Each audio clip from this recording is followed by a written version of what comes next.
got the new battery in, and I want to show you that this was a problem. This battery took longer because what happened was, this is a grounding wire, and when we took the battery out, Christian's hand slipped and the screw fell out of his hand. And right here, there's a little opening, and the screw went down there, and we have not been able to get it. And I've driven it around and hoping it'll come out. So it went into some black hole in there. And when we put the battery in, we took the longest time to find something that would fit temporarily, and we had to jimmy it with some washers in order to ground it. But that is not the way it should be. Right now, because I am parked here at home, not traveling, I have it hooked up here to the solar panel. So the wire comes from there. I put it through this little section there, and then I close this.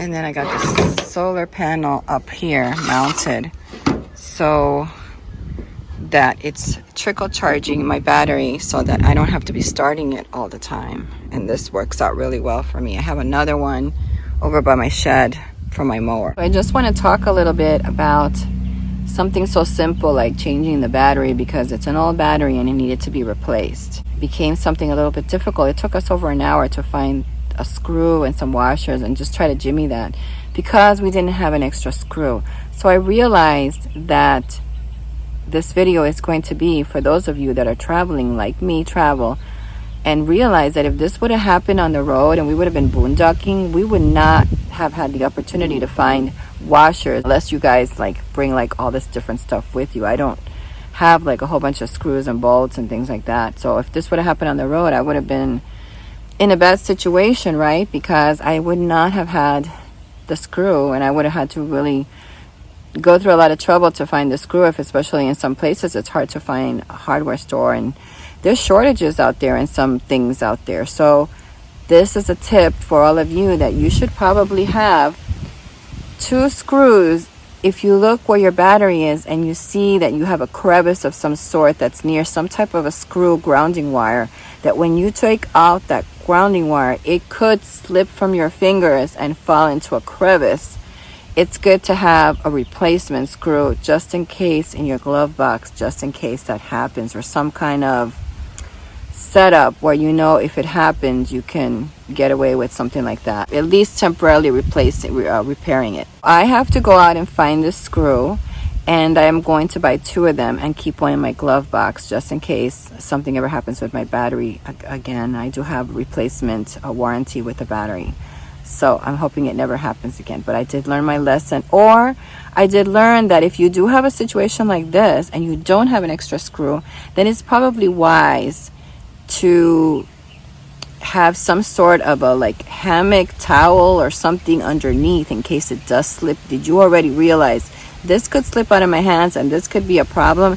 Let me jimmy up some kind of a hammock or something underneath with a towel or a t-shirt or a bowl or a cup or a spoon or something in case this slips out of my fingers and ends up in that black hole somewhere in the engine when you're never going to find it again. Another thing that I want to talk about is traveling. I had somebody ask me, and I get people that ask me all the time, they're like, when are you going to start traveling again? Well, I was going to be straight up and honest with you, because this was originally an RVing channel, but I did do a lot of videos homesteading in the beginning, and I taught a lot of people about buying property and having land, which is a wise investment, and a lot of people listen to me and they're reaping the benefits now because they did purchase land and they have their RVs parked there. But I will tell you this, I do love RVing, I do love traveling, but it's not right now something that I'm planning on doing. I, like everybody else, have set a budget for my monthly amount, and right now all of my money is not going into things like traveling. My money is going into preparing here for what could happen, getting myself ready, things that I want to do here on the property to make my home self-sustainable. I just bought some baby chicks, so stay tuned for that, so you can watch the chicken diaries that are coming up on this channel. So even though I am an RVer and I love traveling, that's not going to happen at $5 a gallon, and we're pretty close to at this point. It's not something that I can find in my heart that I can, allow myself the the need to have to do something like that. I've traveled a lot for the last few years and I've seen a lot, and I can hold off for a while, which is perfectly fine. That's why I'm doing my homestead videos, because right now this is what I'm very much interested in. I've had a lot of problems in my life where I've had to delay a lot of things, and I'm also been paying cash for all of the things that I've been doing here. And this property was a foreclosure, and I ended up having a porch made, concrete floors. I had the fence put in, I had the carport put in. These are all expenses that I paid outright. And then I bought the Airstream, and then I fixed that up also. So I've had a lot of expenses, and I've been traveling over the years. But right now my priority is really to invest in those things that are going to keep me self-sustainable, like water harvest, my garden, my chickens, a chicken coop, maybe some other animals in the future, some more fencing for the animals that could be coming up in the future, and things like that. That is what my goal was originally coming here, was to really build myself a homestead that I can grow old in and leave it for my son in the future, where he already has all of these conveniences, that he can be also self-reliant for him and his family in the future. So that is my project now, because I have the time to do those things now, and I'm so thoroughly enjoying my life at this point. It's wonderful. I may actually even have a family member come and stay with me for a while.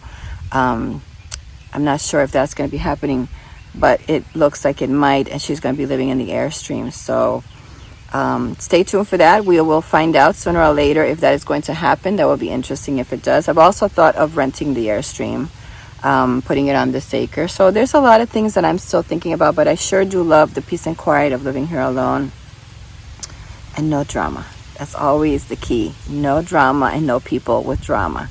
So I thank you so much for watching today. Stay tuned for my chicken diaries in the next few weeks, because I have realized that owning chickens, and I watch tons of videos on YouTube day and night, and I was so scared to get these chickens. And now that I have these chickens, I'm so grateful for them. I'm so blessed to say that I'm on my journey to my dreams, which is building this homestead the way that I want. And I'm a single mom. I've been a single mom for many years, and doing this by myself and doing the work and the projects. And I've had help, people help me here, but most of the stuff I do myself, and it feels really good to see this place changing and becoming exactly what I dreamed for it. So I hope you will follow me on that journey. Stay tuned for my chicken diaries coming up, where you're going to meet my 4 lovely ladies, my baby chicks. And if you haven't, go over to Instagram and subscribe over there, so you can see the pictures of my little babies and all of the things that are happening here before my videos go up. Thank you so much for watching. I hope you have a great week. God bless. Bye-bye. Hey, don't forget to give this video a thumbs up. Thanks for watching.